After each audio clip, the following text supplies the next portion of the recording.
So there were times in the worst years of my addiction when I was in my early to mid-20s and I was trapped in this awful, unending cycle of relapse and recovery. When my friends were dropping dead left and right, and I didn't just know that I could be next, I had this feeling that I would be next, that it was inevitable. I had set my entire life on fire chasing this molecule that I knew was really just a few carbons and nitrogens and hydrogens. I had made myself pathetic. I'd made myself a liar and a slave to this molecule. And nevertheless, sometimes I would be in awful, awful withdrawal. I would do whatever I needed to do, literally almost anything, in order to get money. I would get back to where I was going to use. I would lay out my rig, my cotton, all of my other materials. I'd hit, and then I would think, as this warmth was dawning and I was overcome by this relaxed, warm feeling, I would think to myself, this is worth dying for. So the first thing I want to talk about is, why am I making this video about what it feels like to use these strong opioids? Well, the sort of major answer is sort of the most obvious one. I get asked this question a lot. So I have been involved in the world of psychoactive substance use since I was like 12 or 13. I have tried dozens of substances, so it's easier for me to forget that even in the US, where our use of these types of substances is astronomical relative to other places in the world and other times, like, there is still a pretty substantial fraction of the population who haven't tried any of these substances, particularly not the hard drugs like the strong opioids. And first of all, I love that for them. I think it's hands down the safest option to go through life that way. And yeah, I get asked this a lot, particularly on my blog. I have had many people ask me if I could describe for them what it feels like. So that's reason one. Reason two is, it helps people to understand opioid addiction. First of all, it helps them to understand exactly how hard it is to turn away from. If they understand more how intensely sort of pleasurable and euphoric the high is, right? But also, more than that, when someone tells you what substance they're addicted to, they give you almost like a personality typing of themselves. It tells you a lot about who they are, about what they're running from, about what they're seeking, and that's particularly true with opioids. So I'm going to explain what I mean by that a little bit more later, but it will help you to understand why opioid addiction is so difficult to beat and so deadly if you understand a little bit more about what this high is that is drawing people in like moths to a flame, okay? I also think that the opioid high is also sort of oversold in some ways. I hear language like, in particular, the word orgasmic is used as sort of a shorthand for any strongly pleasurable drug-related sensation. And sometimes I hear people describe opioid, the feeling of using a drug like heroin or high dose of oxy or another strong opioid. And I think in some ways they're sort of overselling it. So my goal with my content is never to glamorize. As I'm going to talk about, using opioids is like the worst decision you can make probably on any given day of your life. So I'm not trying to help anyone go in that direction.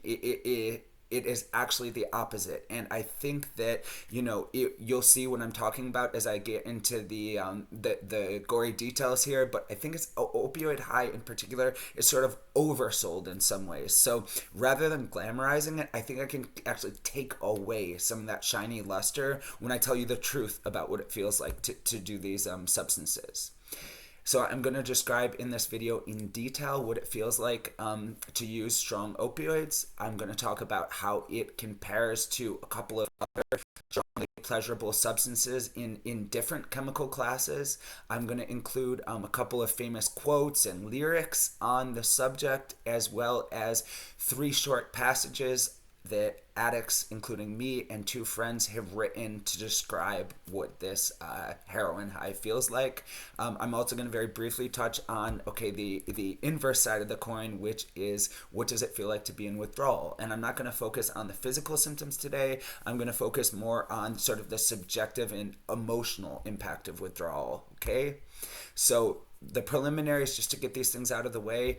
Catch me next video. I have a lot of people who are in recovery, who are on maintenance in recovery, who are in active addiction, but who are trying to step away from that. And if it is going to get you in a worse state of mind to hear a detailed description of what it's like to be high, please don't watch this video, okay? I'll catch you next time. For me, I've lived whole years of my life in this state. Even when I am, say, tapering like I am now, it doesn't really bother me in that way. I mean, it's always on my mind, and it just sort of remembering the feeling doesn't have that much power over me. But I totally understand, depending on where you are in the process, if that's not the case for you. And again, err on the side of caution, and I'll catch you next time. All right. So I also want to give you a warning again, and I mean this so sincerely. This is not like a disclaimer so that YouTube is satisfied. This is like from the bottom of my heart. Using opioids is the most self-destructive decision that you can make, probably almost out of like any decision on any given day. This decision is more likely to end your life early or to just lead you into a living hell. So please don't use these drugs, okay? Now, in terms of the percentage of people who try them, who get addicted to them, and the percentage of people who get addicted to them, who successfully get off of them, opioids are some of the most addictive drugs on the planet, okay? In the United States right now, opioid use disorder has the highest mortality rate of any mental illness. Okay, and it's also true that for the first time in epidemiological history, we've got opioid ODs as the leading cause of death for Americans age 50 and younger. We've lost over 1 million Americans to drug overdoses since the turn of the millennium. This is shocking, like vile stuff. Okay, so again, there's like literally almost no decision I can think of that would be a worse decision than trying strong opioids when you don't need them, say, for pain management on any given day. Okay, so please just don't do it. It is not shooting your future in the foot, it is shooting your future in the face to mess around with this stuff. And no one thinks they're going to get addicted, and as they keep using, no one sees that they're becoming addicted for the most part until it's too late. And when these substances finally have their claws in you, it is the hardest thing that you can ever do to get those claws out and to free yourself. All right, so hands down, the safest way, the safest course of action is just don't try them. All right, so before I sound like Nancy Reagan with the just say no, like really, please just say no. Okay, listen, imagine, and then walk on. All right, so when I'm talking about a strong opioid high, it could be high dose morphine. Remember, heroin is just diacetylmorphine. So by the time it penetrates the blood-brain barrier and actually stimulates your opioid receptors, it is essentially just morphine. It could be oxy. It could be a high dose of hydrocodone or hydromorphone or oxymorphone. But today I'm going to be talking, in my mind, when I'm thinking about the feeling so that I can describe it in detail, I'm going to be using the injected heroin high as my frame of reference because in my opinion, and in the opinion of almost every other addict I've ever met who was active in the US when heroin here was actually heroin is the gold standard. Like no one that I know of would choose fentanyl over that. They wouldn't choose say like hydrocodone over that. I mean, there are a few people who are really devotees of oxy, but in general, the high from injecting heroin is kind of recognized as the gold standard of opioid highs. So again, it's a matter of degree though, whether you're taking like codeine, in cough syrup, or you're taking, again, injectable heroin. It's pretty much a matter of degree. The high gets more and more intense, but it's essentially the same texture, at every drug and every dosage, okay? Now, all right, so again, I'm going to talk a little bit about what this strong opioid high feels like, and I'm going to talk about that. They say contrast is the essence of vision, right? So I'm going to talk about what it isn't, So the first high that really sort of knocked my socks off, and I think in many ways, the gateway drug is the one that really makes you fall in love with the way that substances can change your reality, your emotions and your thoughts. Okay, that's the gateway drug. It might not be the first substance you try, but it's the first one that really makes you say like, wow, like my whole universe can change in the most wonderful way. And for me, that was MDMA. Again, I was growing up in the late 90s, early aughts, when we could get reliable MDMA. We could go to ecstasydata.org and check. It had often been, you'd look up the stamp for the pill. Usually there would be a location where the pill was tested, and you could see what you had. And we got pills that were, for the most part, we had a couple MDA, a couple pills with ketamine and some weird additives, but for the most part, it was all MDMA as the only active ingredient in those days. So yeah, I got into that starting, I think, my freshman year of high school. And if you don't know, MDMA, it's methylene, I think it's methylene dioxy methamphetamine. So the MA in MDMA is methamphetamine, and it does have that like speedy backbone. Okay, so after you pop an MDMA pill, maybe 20 to 40 minutes later, you get this very energetic, sort of electric feeling going up and down your spine, is how it always started for me. I would often, the hair on my arm would raise, and I would get this very, like I said, like a speedy electric pleasure flowing up and down my whole body and sort of spreading outward. And on top of that MA methamphetamine backbone, there was also this serotonin overlayer, this very strong serotonin like high note, and that gives you that empathetic warmth. That gives you like this feeling you want to talk to everybody, and you're connecting with them, and all the barriers are down, and you've never been able to share so openly. So the combination of those two just took my breath away. How pleasurable it was, how good it felt to finally not feel like an outsider, but to be able to connect with people in what felt like such a profound and authentic and honest way. So again, MDMA, that is one of the few substances where once it reaches its peak, again, you've got that almost like climax-like feeling, that very dopamine drenched pure pleasure feeling, and on top of that you got this warmth, and it almost sometimes feels like almost like a muscle relaxation. That's not what's actually happening, but it's so warm from the serotonin that's what it would kind of feel like to me. And the combination of the two, the speedy tension and then this warm serotonergic overlay, that is one of the few substances where you can genuinely, like, aptly use the word orgasmic to describe it, in my opinion. So again, usually that word orgasmic is used sort of like inaptly. It doesn't really fit. People are just using it because it's a shorthand that references the strongest pleasure most of us know not produced by substances, but in the case of MDMA, it is actually warranted. Okay, so that, again, I'm just kind of describing that so that later on you see how different these substances are from each other. Okay, so that was my first frame of reference for a high that really knocked my socks off, was MDMA. Now, later on in my life, I got into injecting coke, and that is nothing like snorting it. So a lot of people have snorted it, few have injected it, and coke is one of those substances where injecting it, it's almost like a different drug compared to snorting it, and that is the most powerful high imaginable. It's that feeling. I love flying, I love the takeoff feeling, I love turbulence, and I just, it's that feeling that you're being thrown back in your seat while you are like speeding upward against gravity, and you got these sort of weird electronic sounds going on in your ears, which is really usually just you hearing your own blood flow and heartbeat and stuff like that.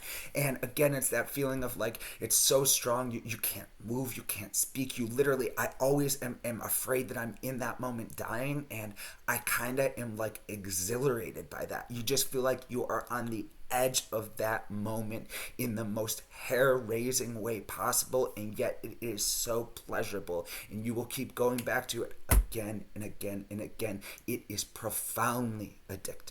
Okay, so those are two sort of speedy highs, and they're a lot more impressive than the opioid high, to tell you the truth. I mean, in terms of pure pleasure, in terms of how intense they are, like, they are more impressive, in my opinion, than even the highest quality heroin. But as I talked about later on, there's a reason why heroin got its hooks in me and so many other people, and it has to do with the emotional quality of the experience rather than just how high you're ratcheting up the pure pleasure, right? And again, even if you compare, so I've talked about MDMA, I've talked about shooting coke, but even if you compare something like acid, I always say acid is like stepping into Starry Night, right? The famous Van Gogh painting. And the whole world becomes beautiful. And the first time I dropped acid, I saw these lines of Celtic knotwork connecting me and all the other people who were tripping. And you go outside and it's like you are seeing nature, and it's like you just came out of your mom's womb and you see this fresh beauty that you've become so desensitized to. And so again, in its own way, like acid is a much stronger, much cooler, and certainly a more intellectually and spiritually interesting high than opioids ever could be. Okay, in a certain sense, opioids are almost like boring compared to drugs like these other three that I'm mentioning. So in the cool thing about acid is like it's not just the perceptions. That's what we focus on when we're describing it to newbies, because it's the most sort of obvious change, but it's like all your thoughts are being twisted like that too. There are all kinds of crazy filters being applied to the texture and the nature and the unfolding of your thoughts and your emotions. So like that is the really cool part of it. At the end of the day, in my opinion, with acid and mushrooms, the perceptual fireworks end up being like the icing on the cake, but really the core of the experience and the important part is just how the internal world changes rather than the external world. So again, we're talking about MDMA, we're talking about coke, we're talking about LSD, and all three of those are in their own way, each in their own way, I should say, like much more impressive highs than the opioid high. Okay, so again, just to give you a little sense of contrast. Now, I've talked about what these other substances are like. I've talked about how opioids are not like these other substances. They're not as overtly impressive, okay? So what does it actually feel like? First of all, what I think everyone would agree on is that when you take strong opioids like heroin, it's a very warm feeling.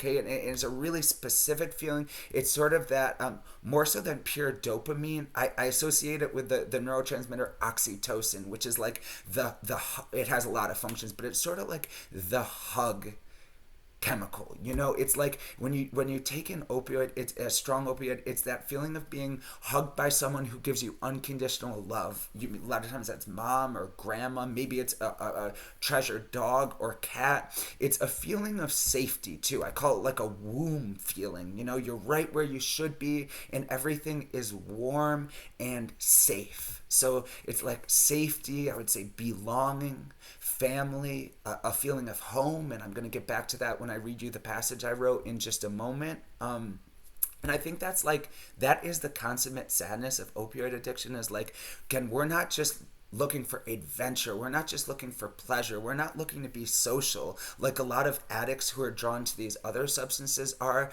Like, opioid addicts are looking for that warm blanket of comfort, of unconditional love. It's a hug in a needle. Like, it's so sad to me because a lot of us, because of maybe growing up and feeling like we lacked unconditional love and stability and safety, maybe we lacked self-acceptance and acceptance from others, like that's what we're craving. And that is what heroin and the other strong opioids give us. Again, it's a hug in a needle. It's this feeling of safety, this very maternal, nurtured, held feeling. And again, when you really think about that, when you think people are literally dying for that feeling, it's so sad that so many people lack that in their lives, to the extent that they become so incredibly dangerously dependent on an exogenous source of that feeling, right? An addictive substance that can produce it, at least for a time.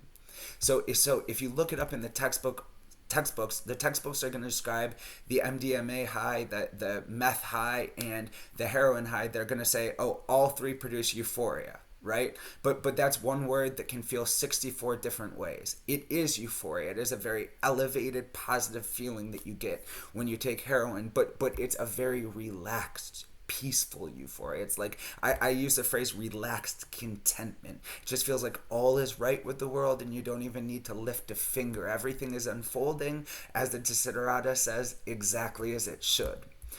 So it's also what one important thing to remember is it's not a stable feeling. Okay, so if you pop Adderall for a few hours, once it kicks in and you get to the plateau, you're going to be staying at the plateau. It's going to be a stable feeling. Okay, opioids don't give you that. It's a wave function. It's a sine curve. Okay, it's up and down. It's waxing and waning. And as this wave of warmth and pleasure sort of rises, it builds and builds, and your eyes drift shut, and you nod off like that, and then you wake up all of a sudden, and you're like almost for a moment you almost feel stimulated. You're wide awake all of a sudden, and then it builds and builds and builds, and it takes you down again. So it's up and down and up and down in these surging swells.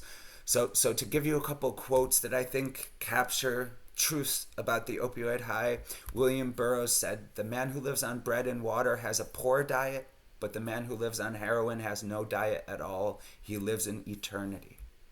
To quote the Pink Floyd song "Comfortably Numb," which in the sort of popular tradition is about the opioid high, especially heroin, "There is no pain, you are receding." All right, so now I'm going to read a couple of quick passages that I wrote to describe this feeling in more detail, and also a couple of paragraphs from two of my friends who are also opioid addicts who have both used heroin and oxy and other substances, because I wanted to get input from other people too. Okay, so this first one that I wrote is called "The Metaphorical Approach." So heroin is Christmas morning when you are young and your family is perfect as far as you can tell. You wake up and rush downstairs, pausing on the landing to appreciate the golden fairy trails of light spiraling down the Christmas tree in the center of the living room. There's a hearty fire smiling in the hearth, and the lights on the tree seem almost to have drifted up to it from the blaze. You know that beneath that tree is every present that you could ever have dreamed of and more, and that outside, beyond the frosty panes, is a world and a future every bit as warm and promising and sparkling as the lights and the fire in the tree. You also know, even at your young age, that the presents don't matter. Not really, not at all. You wedge yourself between mom and dad and gran and your older and younger bro. Everyone that you love is here, and the extended family will be arriving shortly. And there is literally not one thing in the entire world that's missing or that could be added to make this moment better. Your gran draws you backward into a hug, and the feeling of being safe and loved and encompassed is almost too much to bear. Now, the second part of what I wrote is called the somatosensory take. I pull back the plunger, and a mushroom cloud of plum-colored blood swells into the needle, assuring me that I've registered in a vein. The intrusion of blood feathers out into the golden brown dope solution in the needle, so that for a moment, before they are totally mixed, the blood flux resembles the plumage of some magnificent firebird. I press the plunger down, a subtle motion, a matter of a couple of millimeters, which I've performed not dozens, not hundreds, but thousands of times before. It's a myth that it hits right away. Did you know that? Almost no one dies with the plunger halfway pressed down. It takes one heartbeat. 2. Help is on the way. With the third heartbeat, a warm wave of promised peace flows up my back and along my neck. Within 2 more heartbeats, the feeling daisy chains around and outward, enveloping my chest, my abdomen, my arms and legs and head, which becomes numb and buoyant like a staticky balloon. It is my quantum delight. I am massaged from within. This feeling is worth dying for, I think for the 1000th time. It is my prayer to whatever sleepy lords rule the realm of the poppy. My thoughts are dampened, trance-like. As the waves of warmth cascade up and down my body, they build in intensity until finally my head droops down and my eyes drift closed. Giving into this feeling is a blissful surrender, a graceful bow before the queen. 45 seconds later, and I rise up through the warm amniotic waters. I open my eyes and feel surprisingly alert, indeed almost stimulated for a moment. I think of the straight hockey player who is a year ahead of me in school, on whom I have the most desperate crush, which we both know that I'll never be able to tell him about. He is in his 5th year of studying Spanish and still pronounces the H in hola. I imagine myself telling a joke, and in my mind's eye, Jeff rewards me with this wolfish grin. I remember a day when he put his arm around my shoulder and my entire body from the tip of my nose to my toes tingled, and for the first time in memory, I couldn't focus and felt like a fool. Jeff smiles at me again, for me again. I envision what it would be like to write something truly special someday. What it would be like for my mom and grand to see me receive this or that award and to read the book's dedication. To my mom and to her mom, who taught me how to read and how to love. Now I am the one who smiles as my head drifts downward again, a small stream of drool gathering at the corner of my mouth. There is no harshness when the feeling passes. It recedes gradually like a tranquil tide, ebbing away by unnoticeable increments as I drift down into normal sleep, in which are buried pearls of truth and beauty. All right, this is my friend Nate's description. If you listen to my video about a friend in stimulant psychosis, this is the same Nate. He's a great guy, and he's doing pretty well these days. So, all right, Nate wrote, "Her0in feels like that first bear hug you receive from a loved one after a long period of separation. Her0in feels like the warmest blanket draped heavily over your tired and aching body. Her0in feels like sitting next to a big fire, toasty and unbothered by the chill that surrounds you. But most of all, Her0in allows for the feeling of no feeling at all." All right, this is my friend Will. "As I reach the vein, I wait to feel that pop that tells me I'm in. I check for blood return and see the cloud of rouge flow into my syringe. My entire body gets a flow of feel-good chemicals before I've even pushed the Her0in. So now I know I'm good to go, and I push off. Almost as soon as I see the last bit leave the syringe, before I even get the needle all the way out, I start to feel something. At first, it's a light tingle up the back of my neck. I take the tourniquet off my arm, and almost immediately the slow tingle up the back of my neck fully engulfs my head. The rush of almost electrical bliss washes over my head and makes my eyes flutter and roll into the back of my head for a couple seconds. Your body loses autonomy for a few seconds as the drug takes control. Then comes the rest, the full body wave of orgasmic perfection. My head falls back as my neck tightens, and then as everything releases, my body melts forward into a hunched over position. This is called the rush, and it is a full body orgasmic feeling without the sex. Absolutely amazing. It takes a few seconds to come back to reality, but when you do, everything is perfect. The feeling is almost indescribable, only to say again, perfection. Your worries fall away, any physical discomfort fades, and everything seems 100 times more enjoyable. I look over and David has just finished pushing off.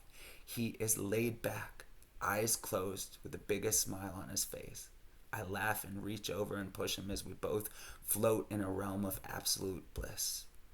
So if you paid close attention to the language, it's amazing how very similar language. I think the verb engulf came up 2 or 3 times. There are some really interesting crossovers and also discrepancies between how the three of us described this feeling that we've all spent huge chunks of time in. So this stuff is really fascinating to me, because when we are trying to describe what it feels like to take substances, like almost as in like a definitional or a categorical matter, language doesn't reach there. You know, we're going into states of mind, we're going to into feelings and thoughts that are outside the realm of ordinary experience to such a degree that language often fails us. So that's why I did a metaphorical and a concrete, like sensory one, to try to cover both sides of the coin, but what I wrote is so not satisfying to me, and I'm sure Nate and Will did a great job, but I'm sure they would tell you too that they just didn't come close to grasping exactly how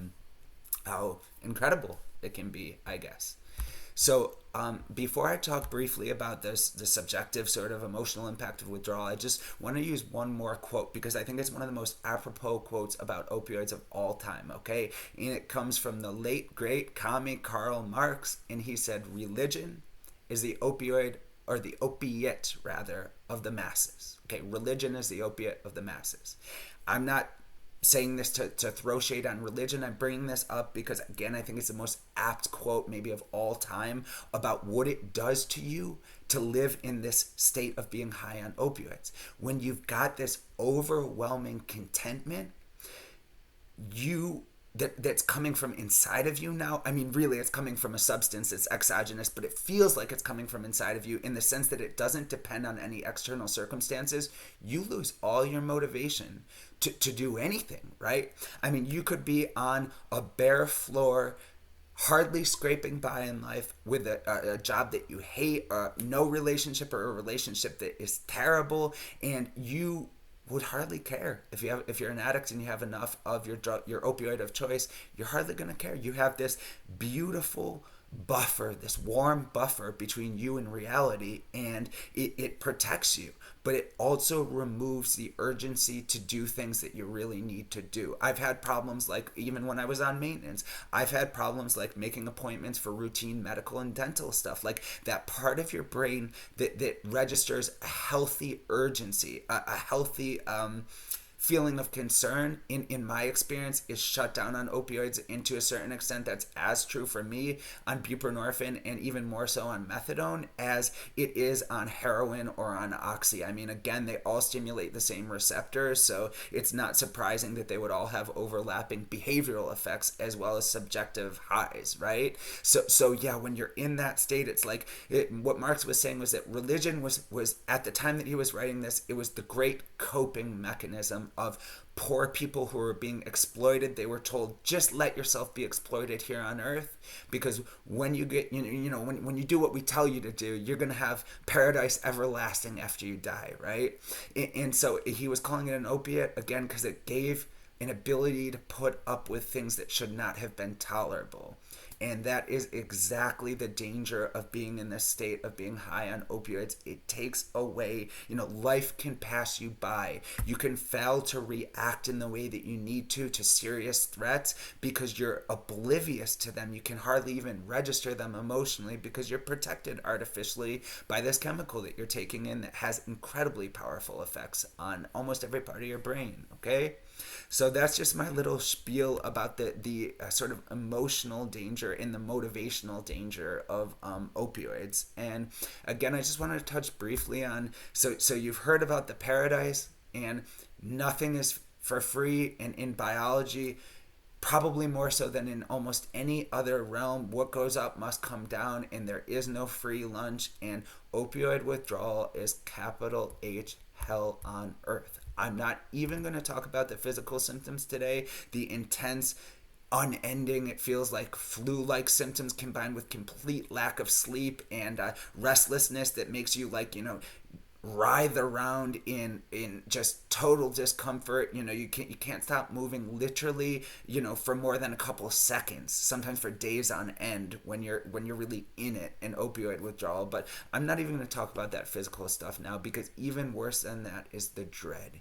Even worse than that is the feeling of utter despair of, I've ruined my life and now I have to wake up to it with that whole shield, that chemical shield, removed. And that is such a dreadful feeling. And I mean dreadful in almost the Latinate sense of full of this just powerful dread that feels like it's in your body. It feels like a lead vest on you in the worst possible way, and you can feel. So again, opioid high is about heat. When you're in withdrawal, you do get hot flashes, but in sweats, but in general, it's a very cold feeling. And it is not just cold temperature wise, it's cold all the light and hope and joy is out of this world. I say it's kind of like how I imagine the Dementor's kiss in Harry Potter. Everything is too harsh, the lights are too bright, the sounds are too loud, all your perception is off. Even basic textures, comfortable clothes, ordinarily comfortable clothes get really grating and they feel awful, and you can just feel that you're being tortured on a cellular, a biochemical level.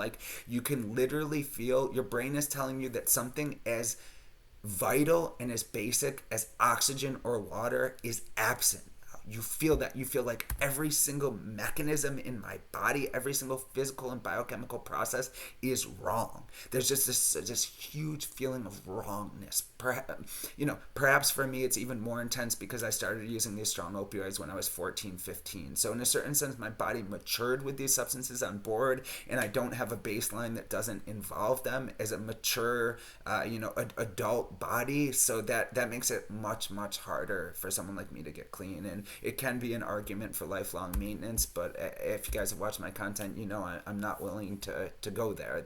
The risk of getting off of maintenance is worth the reward to me. So before I go on too much of a tangent, that's just a brief overview. But final thing I wanted to say is I've heard a couple of different sort of celebrity doctors, including Dr. Drew, mention that when you quit opioids, the reaction that you get emotionally is a grief reaction.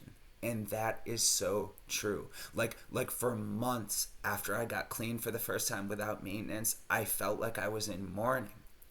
I am not by nature a depressive person. I'm a very anxious person, but I'm very motivated. And when I get clean, I will be like, I'll have a new job, a new apartment, a new, personality and everything else, like within 6 months. I'm in hyperdrive, right? And, along with that, though, it's this feeling, it really does feel like someone so close to you died. I feel like I don't have a best friend with me, during those months when my body is recalibrating. I feel like someone who had given me treasured memories is gone forever. And I think about it in that wistful way that you think about a loved one who, again, used to give you those hugs that made you feel like the safest, most loved person in the world. Like that's the feeling. It really is a grief reaction. It really is about mourning when you've been addicted to these substances and you stop them.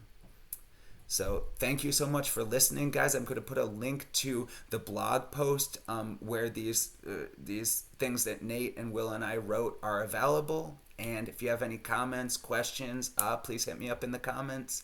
Consider liking and subscribing if you want to see some upcoming content. I've got some really neat kratom and ibogaine stuff coming up. So thanks for hanging around, and I will catch you guys next time.